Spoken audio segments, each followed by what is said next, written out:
Hi, everyone. It is so great to be here. This is actually my second time in Cairo.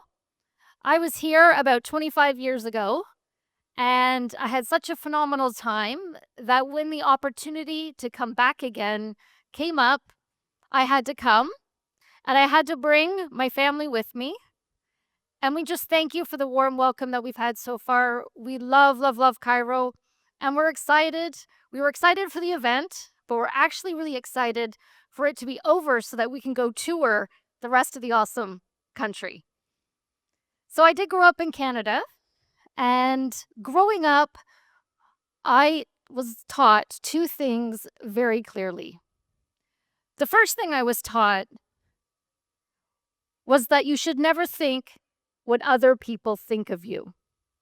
Don't think what other people think of you. The second thing I was taught is not to brag, because nobody likes people who brag. So clearly, in my house, humility and being humble mattered a lot. And maybe you've heard something similar. Work hard, keep your head down, and the results will speak for themselves. And that works for a while. When you first start working, when you put in the effort, it gets noticed. When you show up reliably, that really matters. And the results, they come. But what I noticed a few years into my career, I was working hard, I was getting such good feedback, but the promotions that I hoped for, they didn't come. I wasn't getting asked to lead, I wasn't getting asked to speak, and I wasn't getting bigger opportunities. And yet, there were people around me, people that had similar experiences, some people that even had less, and they were moving ahead. They were moving ahead. And it was really tough. It was really tough to see this. And so I did what a lot of people do when they get stuck, is I started to pay attention to what the people were doing that were moving ahead.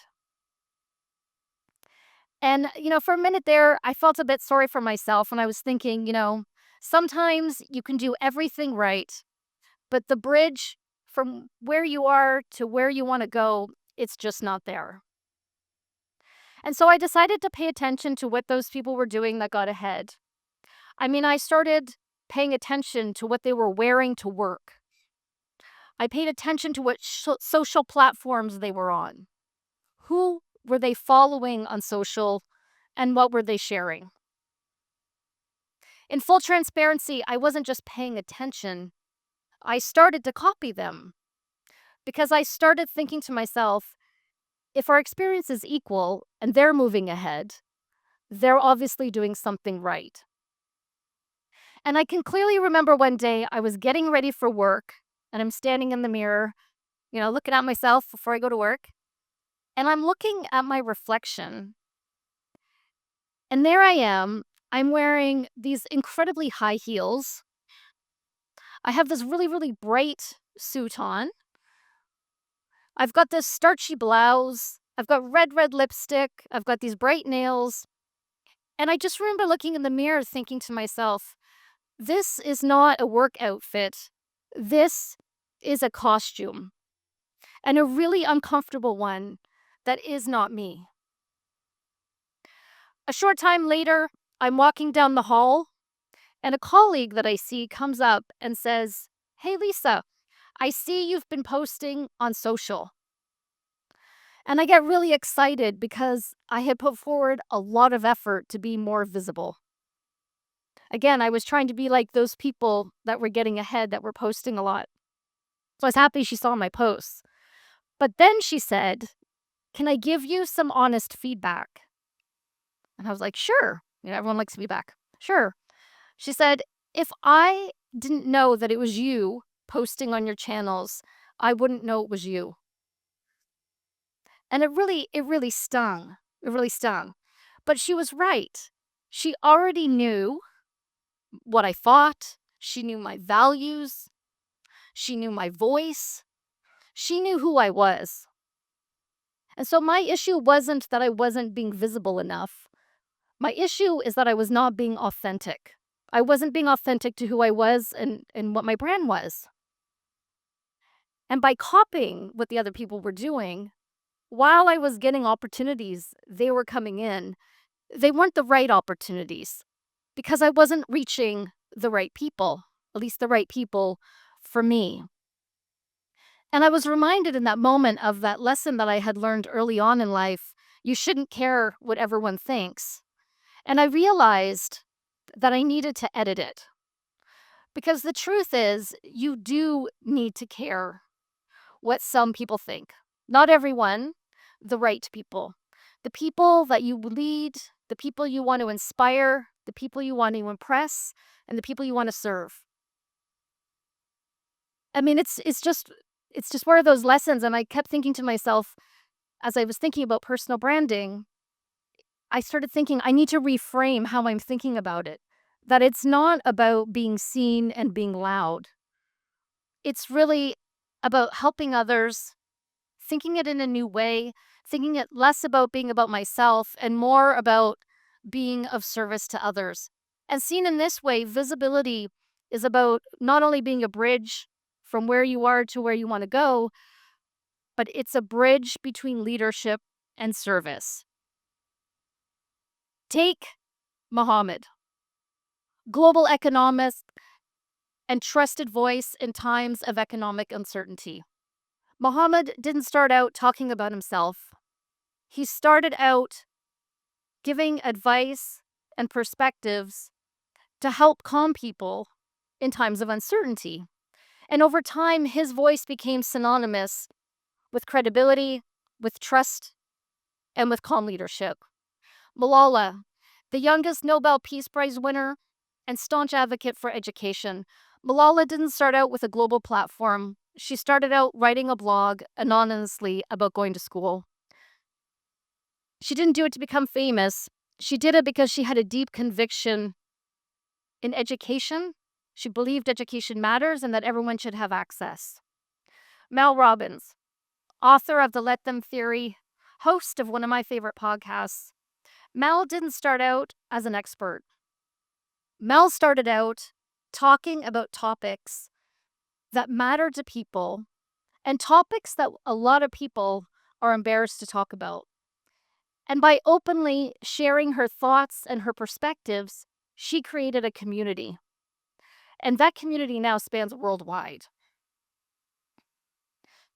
Now, I want to pause here for a second because I know there's a lot of people in the room that might be, in school, they might have just started their first job, and you might be sitting there thinking, I can't speak. I'm not an expert.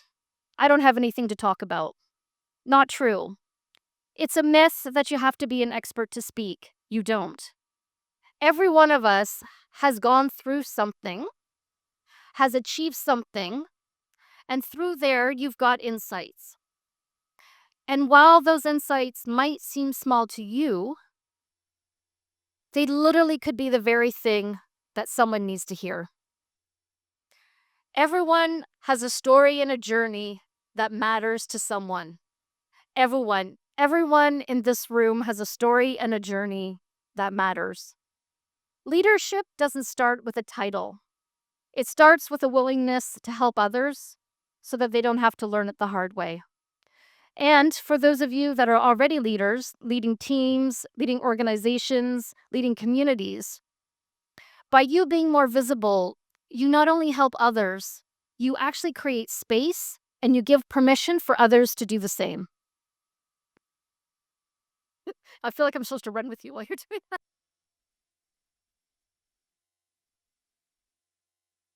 So everybody has a story. Everybody has, whether you're starting out or whether you're a leader. The interesting thing is, though, so many leaders hesitate to start. And so why do they hesitate? They don't hesitate because they don't care. They often tell me, I don't have time. I don't want to get it wrong. I don't want to go on social and get it wrong. And one of the number one things they tell me is they don't have ideas. They know that if they go on social media, they should be consistent. And so they say they don't have ideas. But I've met very few leaders that don't have ideas, that don't have insights. And ideas are everywhere. They're absolutely everywhere. It could be something that someone said to you today. It could be something that a colleague shares on the way home. Ideas are everywhere. The trick is to capture those ideas, and then, and this is where so many people, hesitate or stop. Once you have those ideas, to share them with others, to share them with others. Recently, I read a book, and I wrote this book because I really wanted to give a practical guide to leaders to help them overcome any doubt that they have about how to build their personal brand, how to use it to their advantage. And it was interesting because when I launched the book, I thought the chapter that would do the best and that people would talk to me about the most would be the chapter on how to build content and use AI. And while that chapter resonated, in actual fact, the chapter that people talk to me about the most and the topic that I help people work with the most is how they get clear on who they are and what they want their brand to be. And if we go back to Muhammad and Malala and Mel, the thing they all had in common is they had deep clarity about who they are, what their learned experience was, and they had a willingness to share it with others.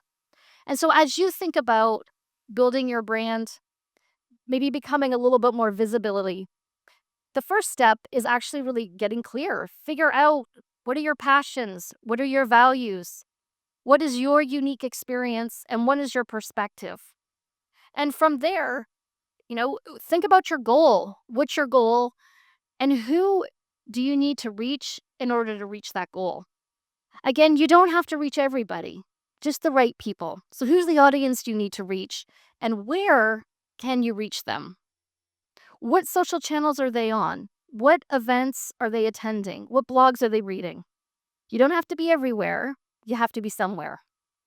And you don't have to start big and loud. So if you're still feeling a little bit nervous about, becoming more visible, you don't have to start a movement, but you just have to start. You can add a comment on someone's post, you can share that post and add your own perspective, but you just need to start. All too often, I see leaders wait until there's a sense of urgency. They wait until they want to get their first job. They wait until they want a promotion.